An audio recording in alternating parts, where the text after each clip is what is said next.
Hi, so today I'm going to talk about making a toile for a pair of pants. Now, the same principle applies for jeans or other pants, really. I guess for elastic waisted pants, it's like a little bit simpler. But anyway, the principle is you need to make a front and a back in any other fit critical areas other than pockets. So I'm going to show you on jeans. Now, the most important thing I would say is that you are using a fabric that is similar to your final fabric. So for example, if I'm making jeans, I don't want to do my first toile or a muslin in muslin fabric, which is very lightweight and doesn't have any of the same characteristics as denim. Because what will happen is invariably I'll get a whole bunch of drag lines, maybe that because a jeans block fits tighter than other trousers.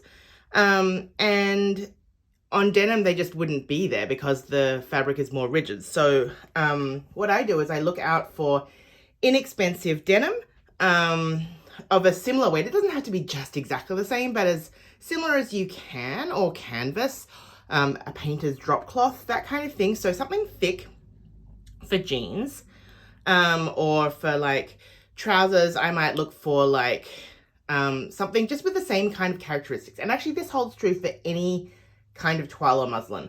So if I'm going to muslin something that's, going to be made out of silk chiffon, I'm going to want to toile it in something that's got those same kind of draping, very fine characteristics, because otherwise I won't get a good idea about how the fabric's going to behave in that pattern.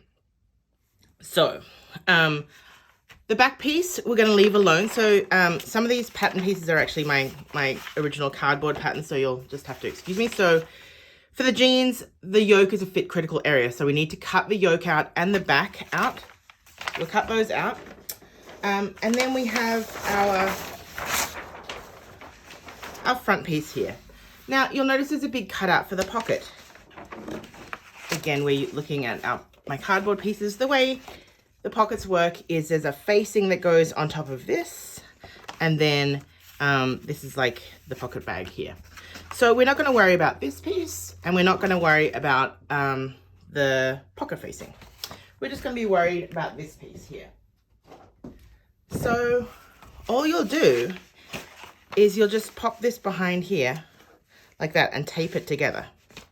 So you'll have to ignore my pencil lines on there because they're not quite the same as the final pattern. Okay, so what this does, you can see, is it just completes that pattern. There's no need for us to like test sewing this pocket because it doesn't matter for the fit.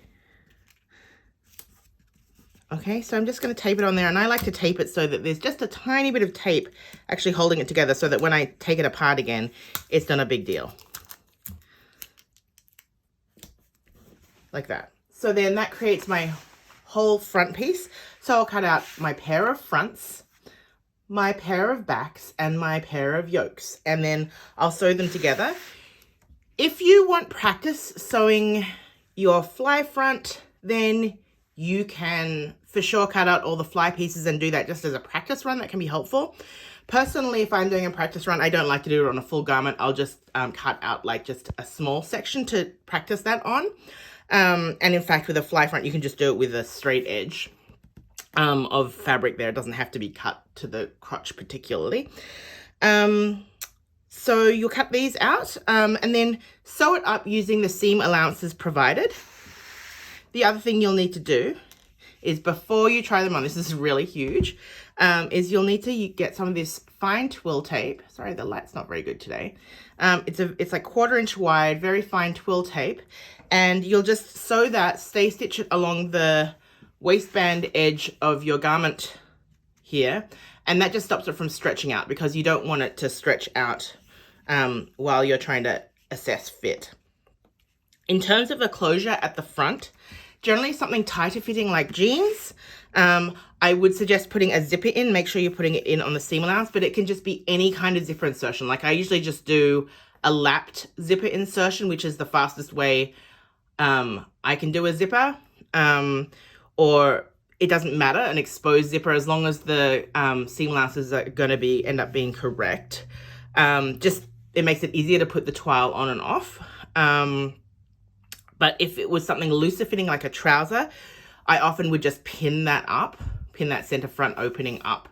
But for jeans, I do prefer to have a zipper in there. So I hope this was helpful, and good luck with your fitting.